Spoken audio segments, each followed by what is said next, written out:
Supreme court का एक नया फैसला जो खास करके जूनियर्स एडवोकेट जो अभी न्यूली इंटर्नशिप कर रहे हैं उनके लिए बहुत ही इम्पोर्टेंट है, जो हमारे चीफ जज लागू किया है।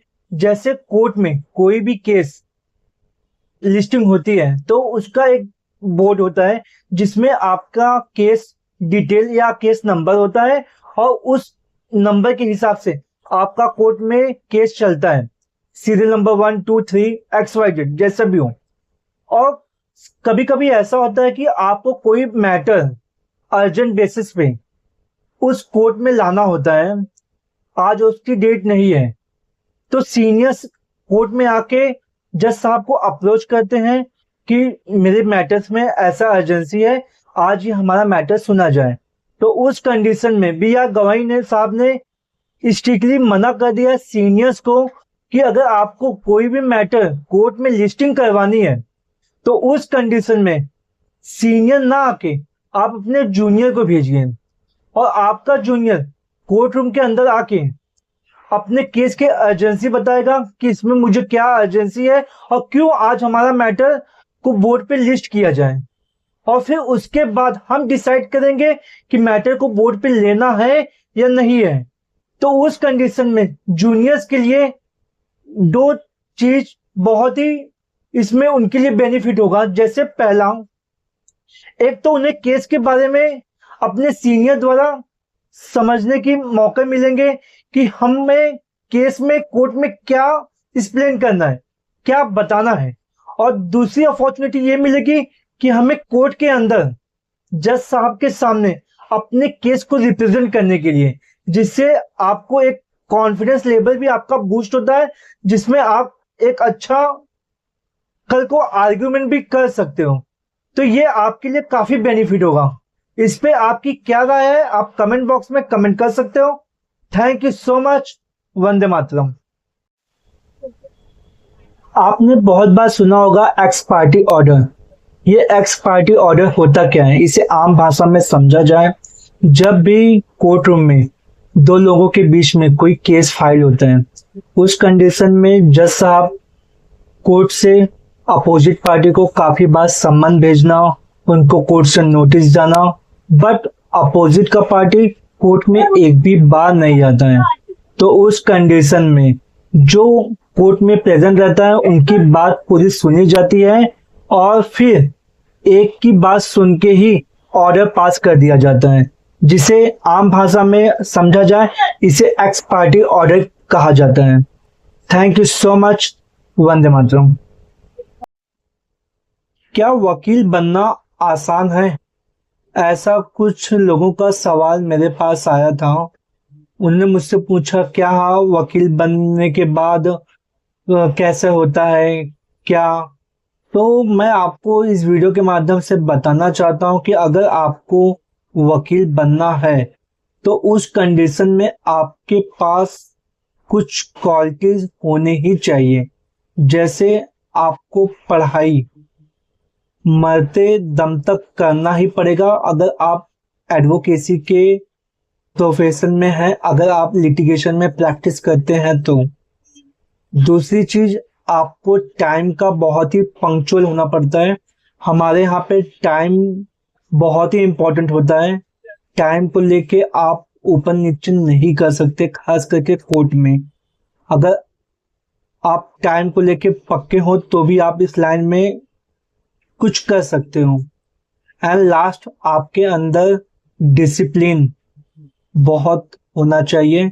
हमारे लाइन में डिसिप्लिन एक अलग ही लेवल पे बहुत ही मैटर करता है। अगर आपके अंदर डिसिप्लिन है तो आप एडवोकेट बनने के लायक हैं। और आपकी जानकारी के लिए बता दें, एडवोकेट बनने के बाद जैसे आपको लगता होगा CRPC, CPC, एविडेंस, कुछ फैमिली लॉ, आपको इतने लॉ की जानकारी हो गई तो आप एक एडवोकेट बन गए। तो आपकी जानकारी के हिसाब से सेंट्रल गवर्नमेंट और स्टेट गवर्नमेंट दोनों गवर्नमेंट को मिला के हमारे इंडिया में कुछ 17,000 से ज्यादा लॉ हैं। तो उस हिसाब से आप समझ चुके होंगे कि एक एडवोकेट बनने के लिए आप जैसे शुरुआत के दौर में मेहनत करते हो, वैसे ही आपको लाइफ टाइम मेहनत करना ही पड़ेगा। तभी आप इसमें कुछ अच्छा कर सकते हो। नहीं तो आते इसमें बहुत बच्चे हैं, बट बाद में दो चार 10 बच्चे ही बचते हैं। तो मेरा आपसे यही ओपिनियन था कि वकील बनना आसान है या नहीं, ये आपके ऊपर डिपेंड करता है। Thank you so much. Vande Mataram.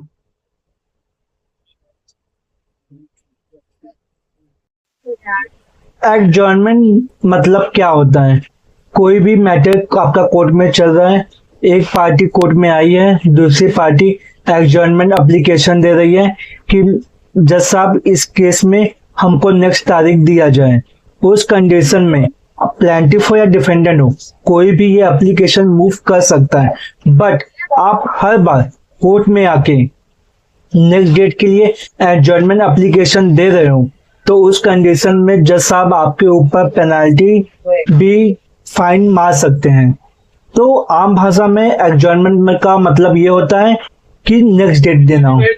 Thank you so much. Vande Mataram. Delhi supreme court में अभी एक नया फैसला आया हुआ है। जो भी बच्चे लॉ में इंटर्नशिप करते हैं किसी सीनियर के साथ में, अभी उनकी लॉ की पढ़ाई कंप्लीट नहीं हुई है और अपने सीनियर के साथ में वो कोर्ट में आते हैं, तो उस कंडीशन में वो सोमवार, मंगलवार और शुक्रवार को कोर्ट ना आए।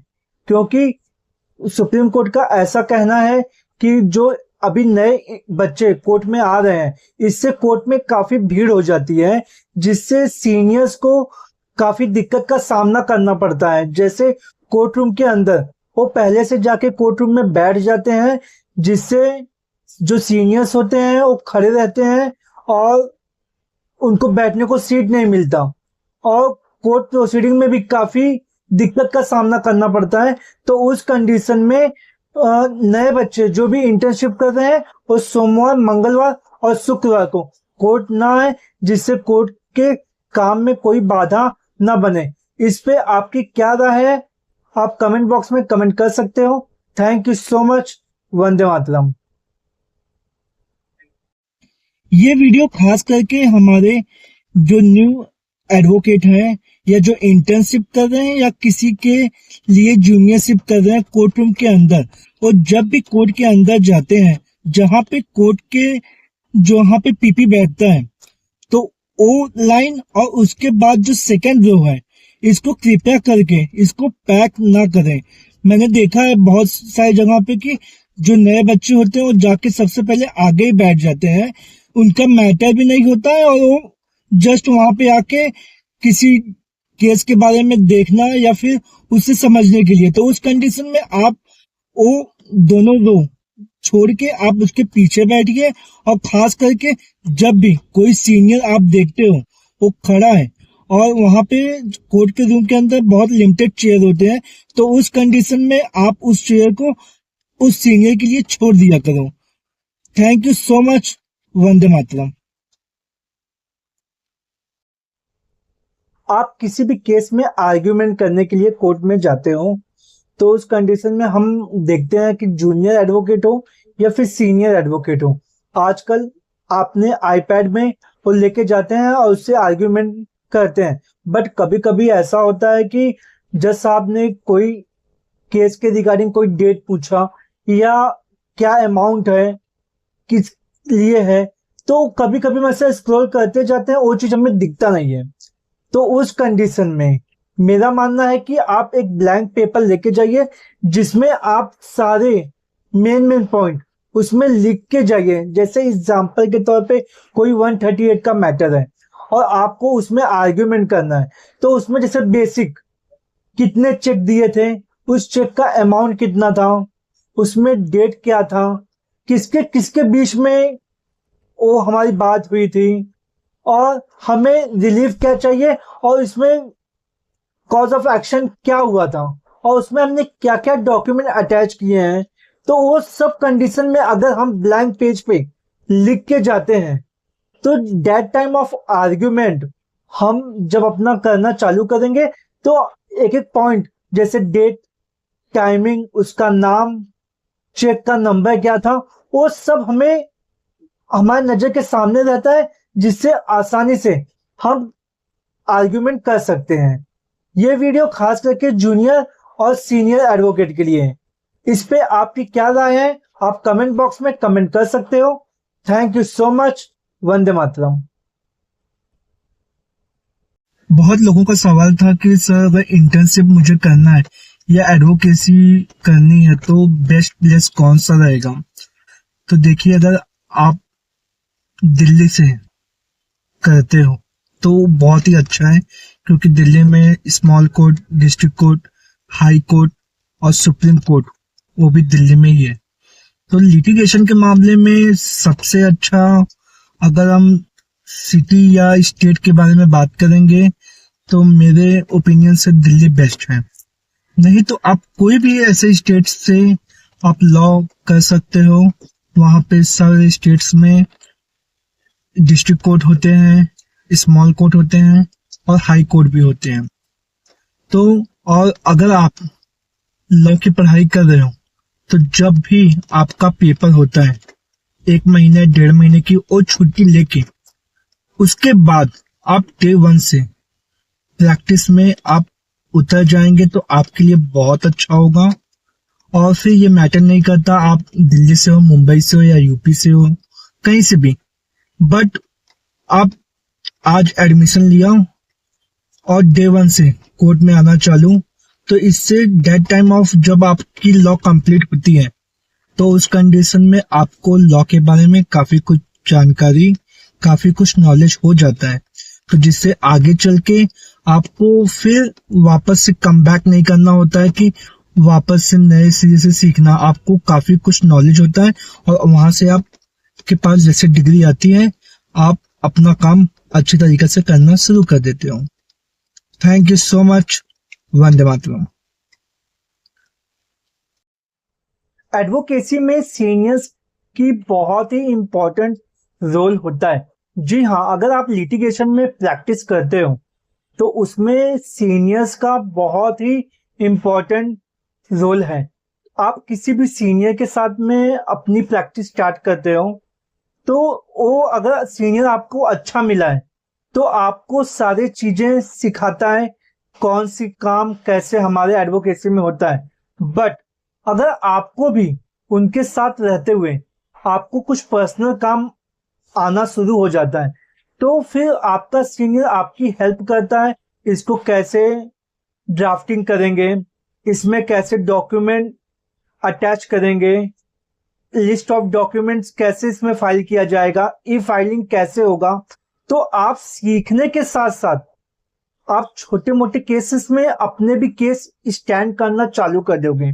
और जब आपका भी मैटर कोर्ट में रीच होना चालू हो जाएगा तो एंड टाइम पे जब आर्ग्यूमेंट होगा तो आपका सीनियर वहां पे आके आर्ग्यूमेंट कर देगा आपके बिहाफ में। बाकी सारे काम आपके सीनियर के गाइडेंस में आप वो काम करेंगे, जिससे क्लाइंट की नजर में आपका एक बहुत अलग देखने का नजरिया उसका चेंज हो जाता है। तो आप एक जूनियर से, एक इंटर्न से धीरे धीरे आप एक अच्छे एडवोकेट की ओर बनते चले जाते हो। तो ये सबको देखते हुए अपने एडवोकेसी के इंडस्ट्री में सीनियर्स का बहुत ही इंपॉर्टेंट रोल होता है। Thank you so much. वंदे मातरम। मुंशी, जिसे एडवोकेसी में क्लर्क बोलते हैं, जो एडवोकेट बड़े बड़े सीनियर्स के यहाँ पे काम करते हैं, जिन्हें पूरी कोर्ट के बारे में जानकारी होती है, केसेस के बारे में काफी कुछ जानकारी होती है, कौन से डिपार्टमेंट में क्या काम होता है और कौन सी फाइल कहाँ पे सबमिट की जाती है, उनको इसके बारे में काफी कुछ जानकारी होती है। अभी आप सोच रहे होंगे कि मैं आज मुंशी या क्लर्क के बारे में क्यों बता रहा हूँ। कल मैंने ऐसे सिटी सिविल कोर्ट में देखा, एक जूनियर, उसके क्लर्क ने उससे कुछ बोला, वो जूनियर ने उसकी बात न सुनते हुए आगे निकल गया। तो मेरा आपसे बस इतना कहना है कि ये जो क्लर्क या मुंशी होते हैं ना, इन्हें केस के बारे में काफी कुछ जानकारी होती है। आपका जो सीनियर आपको सालों साल या महीने भर में जो चीज सिखाता है, अगर आप इनसे अच्छा अपना रिलेशन मेंटेन रखते हो तो ये आपको जस्ट एक उंगली पे पूरा कोर्ट प्रोसीडिंग, कौन से मैटर्स कहाँ पे चलते हैं, कौन सा डिपार्टमेंट में क्या वर्क होता है, कौन सी फाइल कैसे सबमिट की जाती है, इसको स्टिचिंग कैसे किया जाता है, वो फाइलिंग कैसे किया जाता है, वो सब आपको उंगलियों पे गिना सकते हैं, जिससे आपको सीखने के लिए काफी कुछ आसानी होगी। तो मेरा आपसे बस इतना कहना है कि अगर आपको एडवोकेसी में अच्छा कुछ करना है तो आपको क्लर्क, जो आपके यहाँ पे स्टाफ लोग काम करते हैं, उनसे भी एक अच्छा रिलेशन मेंटेन करके रखना होना चाहिए, जिससे कल को आपके लिए काफी कुछ बेनिफिट्स, काम कैसे होते हैं, ये आपको बहुत जल्दी और बहुत अच्छी तरह से जानकारी हो जाएगी। So much. वंदे मातरम।